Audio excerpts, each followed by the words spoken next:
नमस्कार, आप देख रहे हैं खबर प्याली और मैं हूं आपके साथ श्रुति। लगातार किसान नए कृषि कानून को लेकर आंदोलन कर रहे हैं और आज उसको लेकर भारत बंद भी किया है। लगातार सरकार और किसान के बीच में वार्तालाप हो रहा है, लेकिन इस वार्तालाप का परिणाम क्या होगा ये समझ में नहीं आ रहा है। ना ही किसान को समझ में आ रहा है, ना ही सरकार को समझ में आ रहा है। सरकार नए कृषि कानून को लेकर किसानों को समझा नहीं पा रही है और किसान अपनी मांगों पर डटे हुए हैं, जिसको लेकर लगातार आंदोलन भी कर रहे हैं। इस ठंड भरी ठिठुरन में भी जहां लोग घर से बाहर नहीं निकलते हैं, तो किसान जो है वो लगातार सड़कों पर अपनी मांगों को लेकर डटा हुआ है। तमाम ऐसे सवाल हैं जिनके जवाब देने के लिए हम सीधे जुड़े हुए हैं आलोक वर्मा, जो कि प्रवक्ता हैं भारत किसान यूनियन। खबर प्याली पे ये सीधे तौर पर हमारे साथ जुड़े हैं, जो तमाम सवालों के जवाब देंगे। बहुत बहुत स्वागत है आलोक जी आपका खबर प्याली पर। आज आपने भारत बंद भी कर लिया आलोक जी, और भारत बंद करने के बाद से आज अमित शाह से लगातार बैठक भी हो रही है, वार्तालाप भी हो रही है, तो और कल भी सरकार के साथ वार्तालाप है। तो इन दोनों को हम क्या समझे, किस तरीके का संकेत वार्तालाप से निकल के आने वाला है आज, और इस आंदोलन से क्या हुआ? देखिए, ऐसा है कि किसान 27 नवंबर से लगातार आंदोलन पे है और सरकार की तरफ से बार बार बात करने की कोशिश की जाती है और जब जब सरकार के द्वारा बुलाया गया हम लोग गए भी। आज गृह मंत्री अमित शाह ने हमें बुलाया है, हमारे राकेश टिकैत हमारे नेता गए हैं वहां पे बात करने। और देखिए, हम लोग बराबर ये सोचते हैं कि भाई इस बैठक में एक नतीजा निकल के आए।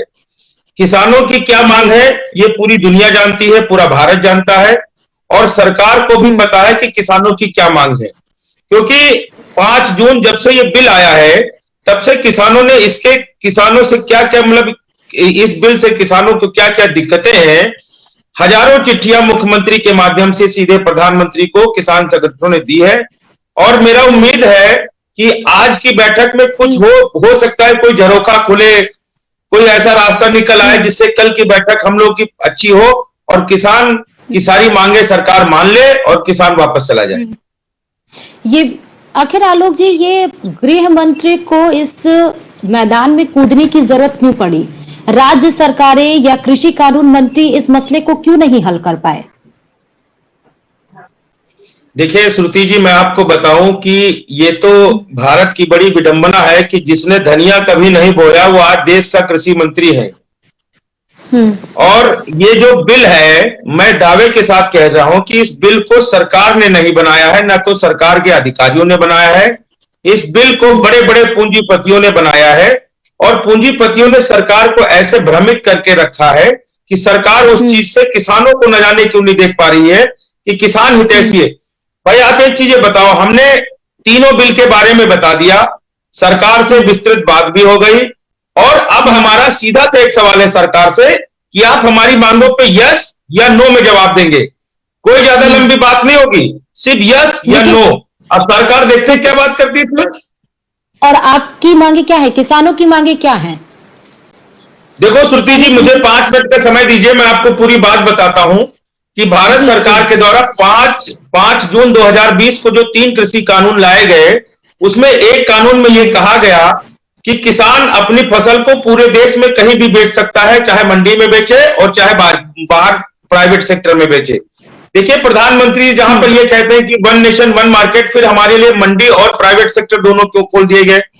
जबकि आपको पता है कि मंडी में अगर किसान अपनी फसल बेचेगा तो जो क्रेता होगा उसको 6 से 7% का टैक्स देना पड़ता है। किसान को नहीं पड़ता टैक्स, ये टैक्स पड़ता है परचेज जो करता है। और प्राइवेट में खरीदेगा तो उसको टैक्स। भाई एक तरफ आपने खरीदार से कहा कि आपको टैक्स देना है, एक तरफ खरीदार को आपने फ्री कर दिया। और फ्री किसको किया? प्राइवेट सेक्टर को आपने फ्री कर दिया, सरकारी सेक्टर को आपने टैक्स के दायरे में रखा।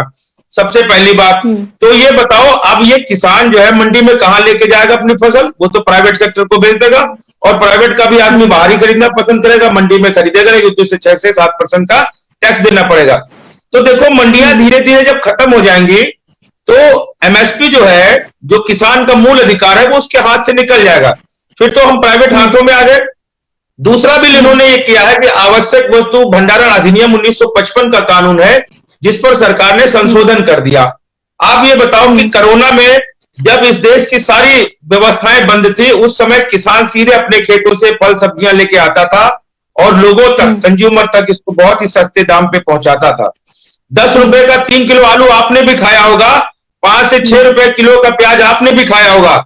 लेकिन आज देखिए, जब कोरोना खत्म होने के कगार पे है और सारे उद्योग धंधे चलने लगे, सारे व्यापारी मार्केट में आ गए, उस समय आलू की कीमत 50 रुपए हो गई। फल के दाम कहां बढ़ गए, सारी चीजों पे आप देखिए। तो भाई हम चाहते हैं कि आपने इस पे कर दिया तो इसका सीधा सीधा नुकसान जो है कंज्यूमर के ऊपर हो रहा है और किसान को ये चीजें मिलती नहीं है। तो किसान को चीजें मिले, इस पे बात। तीसरी बात इन्होंने कही है कॉन्ट्रैक्ट फार्मिंग की। श्रुति जी, आप एक चीज बताइए, अपने भारत देश में 86% 2 एकड़ का किसान है, छोटी जोत का किसान है। भाई छोटी जोत का किसान अगर कॉन्ट्रैक्ट फार्मिंग करेगा तो उसको कहां लाभ हो जाएगा? वो कोई 4000 कट्टा आलू तो पैदा करेगा नहीं उसमें 10 से 20 कट्टा आलू होना है। और आप देख, कॉन्ट्रैक्ट फार्मिंग में सबसे बड़ा किसानों के मन में ये सवाल है कि अगर किसी किसान से बड़ी कंपनी ने एक कॉन्ट्रैक्ट कर लिया और उससे कह दिया कि हम आपका गेहूं 2000 रुपए कुंटल खरीदेंगे, किसान ने एग्रीमेंट कर लिया और मार्केट में जो गेहूं की कीमत होगी वो 3500 रुपए कुंटल हो जाएगी, तो क्या कंपनी उस समय में 3500 रुपए किसान को रेट देगी? नहीं देगी। और अगर मान लीजिए मार्केट घट जाता है और गेहूं 1000 रुपए में ही आ जाता है। एक मिनट आलोक जी, हाँ लेकिन एक चीज और है, अगर आप इसका नेगेटिव साइड ना देख के आलोक जी, ये भी तो देख सकते हैं कि पहले किसान से अगर गेहूं 2000 क्विंटल पे अगर बड़ी कंपनी ने खरीद लिया है और आगे आने वाले मार्केट में मान लीजिए कि गेहूं 1000 क्विंटल हो जाएगा, तो किसानों को 2000 क्विंटल का 1000 का तो मुनाफा होगा ना। मतलब नहीं श्रुति जी, यही पे बात गिर भी सकती है और मार्केट बढ़ भी सकती है, ये तो मार्केट पे डिपेंड है। श्रुति जी, यही पे बात समझने की है। आप ये बताइए कि इसमें जब 1000 रुपए मार्केट में दाम हो जाएगा और एग्रीमेंट हमारा 2000 में है, मैं दावे के साथ कहूंगा कि वो कंपनी 2000 का दाम नहीं देगी। वहां पर किसान और कंपनी के बीच में डिस्प्यूट हो जाएगा। सरकार ने इसमें भी बड़ी चालाकी से हम किसानों को न्यायालय न जाने का जो है वो कर दिया कि आप न्यायालय भी नहीं जा पाओगे। हम किसके पास जाएंगे? हम एसडीएम के पास जाएंगे, हम डीएम के पास जाएंगे। डीएम जो है इस बिल में लास्ट जुडिशियल पावर है। आप ये बताओ, डीएम किसकी बात सुनेगा? आलोक वर्मा की बात सुनेगा कि गांव के किसी गरीब किसान की बात सुनेगा? उस बड़ी इसका सीधा सा आप एक उदाहरण दीजिए, कॉन्ट्रैक्ट फार्मिंग में गुजरात में पेप्सिको कंपनी एक है जो चिप्स बनाती है, उसका एक ब्रांड है आलू FC5, जिसको बाहर किसानों, उस आलू पे उस कंपनी का कॉपीराइट एक्ट है और उस आलू को उसमें साफ साफ लिखा है कि कोई बाहर का किसान नहीं बेचेगा या नहीं उगाएगा उसको। बाहर के किसानों ने उस आलू को उगाया तो उस पर कंपनी ने 1000 करोड़ रुपए का जुर्माना कर दिया। संगठन ने हमारे उसमें बात की, हमारे जगह जगह धरना प्रदर्शन हुए, कंपनी को खैर वापस मुकदमा लेना पड़ा, किसानों को लाभ हुआ। लेकिन आप ये बताओ, जब इस तरह हो जाए तो कॉपीराइट का आ जाएगा ना। अगर देसी बैंगन कोई कंपनी ले लेगी तो देसी बैंगन उसी कंपनी का कॉपीराइट हो जाएगा ना, फिर तो बाहर का किसान नहीं बेच पाएगा, ना उसको बो पाएगा। आलू अगर बेचेंगे तो आलोक वर्मा नाम हो जाएगा ना कि आलोक वर्मा ही आलू बेचेंगे, श्रुति जी सिर्फ और सिर्फ फल ही बेचेंगे। आलोक जी, तो फिर आज जो वार्ता हुई भारत बंद से, जैसे आप लोग ने सबने कहा कि सांकेतिक एक तौर पर हम इसको भारत बंद का आह्वान कर रहे हैं, ये सांकेतिक तौर जो आप पहुंचाना चाहते हैं सरकार की ओर, सरकार के सामने, आपको लगता है कि आज भारत बंद से ये सरकार तक पहुंच पाई है? देखो श्रुति जी, ये भारत तक पहुंचे, ये जो भारत बंद है ये सरकार तक पहुंचे या ना पहुंचे, इससे हमारा कोई लेना देना नहीं। ये सवाल है अन्नदाता के भविष्य का। और भारत बंद हमने इस प्रकार किया था कि 11 बजे से 3 बजे का समय रखा था, ताकि ऑफिस जाने वाले ऑफिस चले जाएं, पढ़ने लिखने बच्चे वाले अपने स्कूल चले जाएं और जो काम काज के दैनिक मजदूर हैं वो भी अपने काम पे चले जाएं। ये सब जब लौट के आए तो उनको खुला मिले। हम कोई भी पब्लिक को परेशान नहीं करना चाहते। देखिए, हम गलती हमारी है और दोष हमारा है। आज ये भारतीय जनता पार्टी के जो नेता कहते हैं कि इसमें खालिस्तानी है, पाकिस्तानी है, इसमें, तो ये गलती हमारी है भाई। हमने इनको वोट दिया, हम इनको समझाएंगे। हम बाहर बैठे हुए ना, हम तो शांतिप्रिय ढंग से बैठे हुए हैं। सरकार को यह सोचना चाहिए कि उस देश का किसान, जहां पर प्रधानमंत्री जी कहते हैं कि अन्नदाता भाग्य विधाता है, और वो भाग्य विधाता आपके दरवाजे पे चल के आया है। आप आइए, बात करिए खुले मन से। अगर आप प्रधानमंत्री जी कहते हैं कि मुझे आखिरी के लाइन में खड़ा हुआ व्यक्ति उसका भी सुझाव चाहिए, तो देश का अन्नदाता आपके दरवाजे पे खड़ा है। हम आपसे अपेक्षा करेंगे कि आप अपना दरवाजा खोल करके किसानों के बीच में आकर के बात करेंगे। ठीक है आलोक जी, ये कृषि प्रधान देश है और कृषि को आगे बढ़ाने के लिए ही, कृषि के किसान की हड्डी को मजबूत करने के लिए ही सरकार ने ये कदम उठाया। सरकार बार बार यही कह रही है कि हम किसानों को ये नया कृषि कानून लाकर उनको कहीं भी फसल बेचने की हर तरीके की आजादी देते हैं, हमारा किसान और मजबूत हो, इसीलिए तो हम नया कृषि कानून लेके आ रहे हैं। और जबकि ये 2010 और 2011 में, एक मिनट आलोक जी, 2010 और 2011 में भी ये बात दोहराई गई थी, ये एक बात उठाई गई थी कि हाँ एपीएमसी और एमएसपी में चीजें जो है वो दुरुस्त करने की जरूरत है, हमें कॉर्पोरेट को इनबिल्ट करने की जरूरत है। भाई आप एक चीज ये बताओ कि कॉर्पोरेट को आप मजबूत कर दोगे, अच्छी बात है, हम कहाँ कह रहे हैं, हम वहीं पे हमारी बात आ गई ना। आप मेरी बात को समझिए, मेरी बात तो वहीं पर आ गई। भाई चाहे सरकार खरीद ले, कॉर्पोरेट खरीद ले, गांव का कोई बनिया खरीद ले, एमएसपी ये जो है किसान का पूरा अधिकार है, पूरा मिलना चाहिए। देश के प्रत्येक किसान को एमएसपी का अधिकार है और प्रत्येक किसान को एमएसपी मिले, ये सरकार का जिम्मेदारी है। और जो बड़े प्लेयर्स आप ला रहे हो, भाई क्या बात है, आप बजट देखिए, आपने भी बजट को कवर किया होगा, अभी जो निर्मला सीतारमण ने दिया था कि इसमें किसानों के लिए, मतलब पूरे देश के लिए 20 लाख हजार करोड़ रुपए की व्यवस्था की गई थी। आप बता दो 60% कृषि प्रधान देश है, 12 लाख करोड़ रुपया क्या किसानों को मिल गया। किसान के नाम पे रेल चलाई जा रही थी, किसान के नाम पे वेयर हाउसेज बनाए जा रहे थे, किसान को मंडियों से जोड़ा जा रहा था। ये सारे वादे कहां गए? अगर इस बिल को देखा जाए तो ये सारे जो बजट में वादे किए गए थे, वो वादे कहीं ना कहीं एक दूसरे के विपरीत लगते हैं। ठीक है, लेकिन अब ये जो आप लगातार आक्रोशित आंदोलन हो रहा था, ये आक्रोशित आंदोलन अगर आप देखें तो धीरे धीरे नरम होता हुआ दिखाई पड़ रहा है। रामलीला मैदान में जाने की बात कह रहे हैं, तो आगे की रणनीति फिर क्या है? आज आपने भारत बंद का आह्वान भी किया, फिर अमित शाह से लगातार बात हो रही है, कल फिर सरकार के साथ वार्ता है, आगे की रणनीति क्या है आलोक जी? फिर देखिए ऐसा है कि आंदोलन करना हमारा काम है, आंदोलन के माध्यम से हम किसान सरकार को जगाते रहेंगे, अपनी मांगों को उठाते रहेंगे। आंदोलन हमारा ये लोकतंत्र में अधिकार है। सरकार से वार्ता करेंगे क्योंकि हल भी सरकार से ही निकलना है, हल तो सरकार से ही निकलना है, काम उसी को करना है। सरकार माने न माने उसके ऊपर है। किसान आंदोलन कर रहा है और आंदोलन करता रहेगा। जब तक सरकार नहीं मानेगी तब तक किसान हटने वाला नहीं है। और श्रुति जी ये तो अभी सुनिए, ये तो अभी उत्तर प्रदेश, हरियाणा, पंजाब का किसान है, अभी पूरे देश का किसान दिल्ली में इकट्ठा होगा। 26 जनवरी की परेड भी देखेगा किसान, इस बार ऐतिहासिक परेड देखना चाहेगा। प्रधानमंत्री जी के पास समय है, 26 जनवरी से पहले बात कर ले वो। ऐतिहासिक परेड आलोक जी जनता समझना चाहती है, ऐतिहासिक परेड क्या? ऐतिहासिक परेड ये है कि अभी तक तो सुनिए, अभी तक तो जब 26 जनवरी को हमारे प्रधानमंत्री जी देश को संबोधित करते थे तो वहां पर वीआईपी लोग आते थे और कुछ गिने चुने लोग आते थे। लेकिन इस बार देश का अन्नदाता जो परेशान है वो कहेगा अपने प्रधानमंत्री से, अपने मन की बात कहेगा। वही प्रधानमंत्री जो मन की बात करते हैं उनसे किसान अपने मन की बात करेगा। और हम तो प्रधानमंत्री जी से निवेदन करेंगे आपके चैनल के माध्यम से कि अभी तक किसान का ट्रैक्टर जो उबड़ खाबड़ सड़कों पर चलता था उसको राजपथ की मखमली सड़कों पर चलने की भी अनुमति दी जाए। हम चलाएंगे ट्रैक्टर, हम चलाएंगे भाई, उसमें टैंकर चले तो उसमें ट्रैक्टर भी चलना चाहिए। दुनिया देखे तो आज देख लीजिए हमारा विश्व में सभी लोग समर्थन कर रहे हैं। कनाडा के प्रधानमंत्री, न जाने कितने सारे लोग, सारे जितने भी राजनीतिक दल है वो भी हमारे समर्थन में। तो कहीं ना कहीं किसानों के साथ गलत तो हो रहा है श्रुति जी, इस चीज को आप भी जानती हैं। बिल्कुल ठीक है। एमएसपी का ये जो माया जाल है आलोक जी, इसको सरकार क्यों नहीं सुन रही है? आप ये लगातार मांग कर रहे हैं नए कृषि कानून को लेकर कि एमएसपी की जो पकड़ है वो सरकार अपने हाथों में रखे। सरकार क्यों नहीं सुन रही है? आपकी इस मांग को सरकार क्यों नहीं सुन रही है? इससे क्यों बचना चाह रही है वो?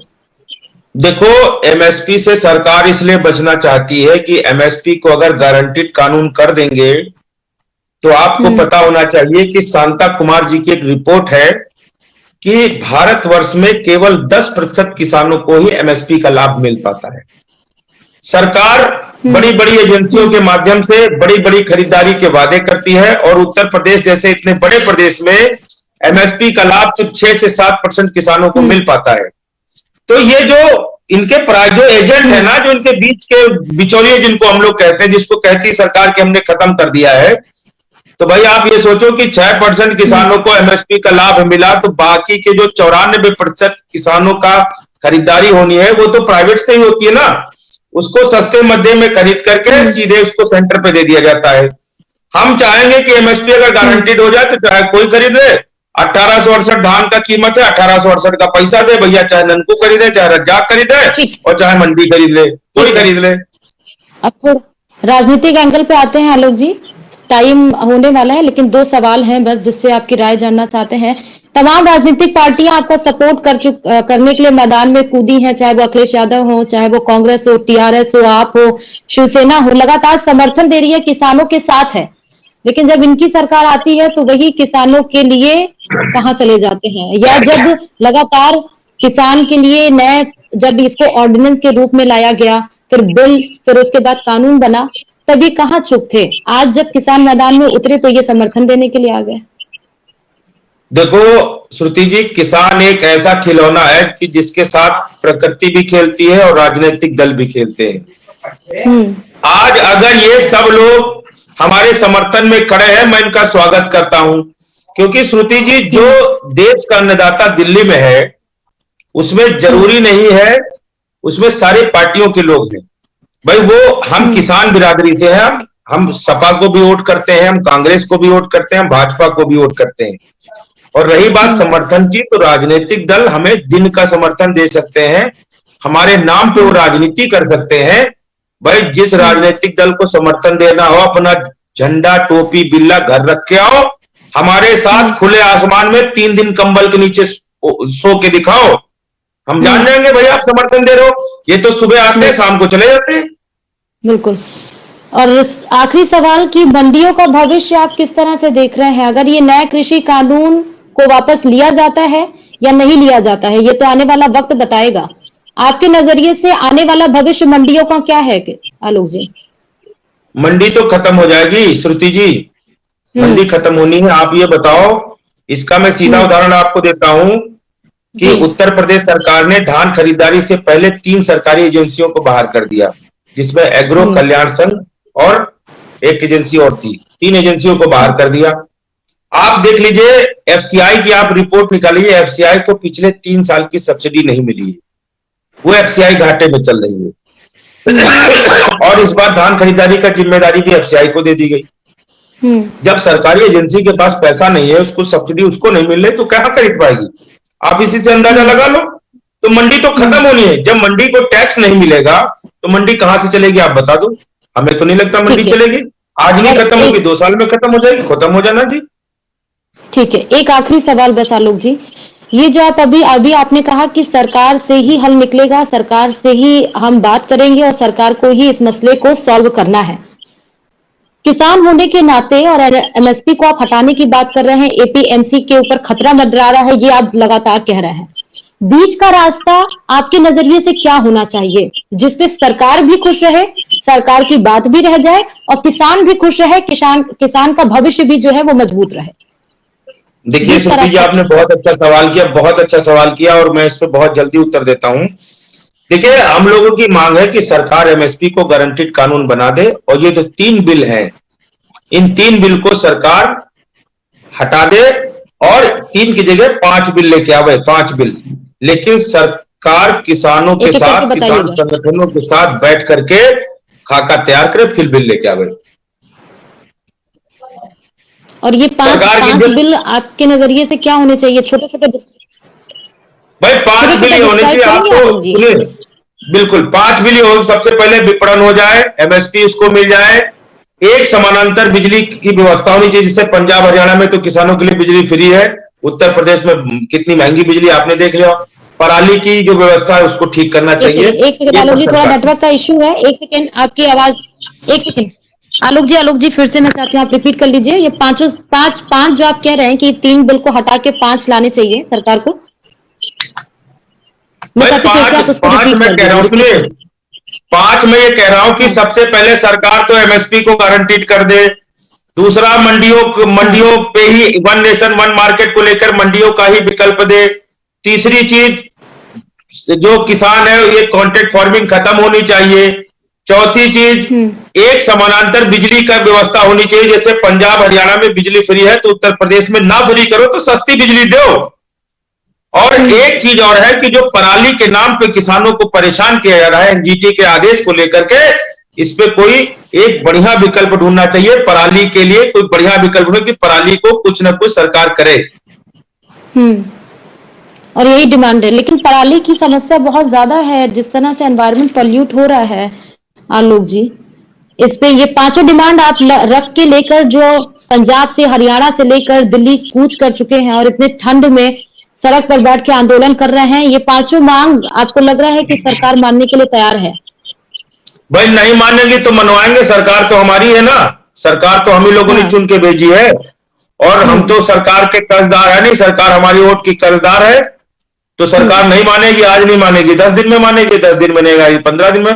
भारतीय किसान यूनियन का 40 देखिए भारतीय किसान यूनियन का 40 दिन का कोर्स है और मुझे उम्मीद है कि 40 दिन का कोर्स इस सरकार को नहीं करना पड़ेगा।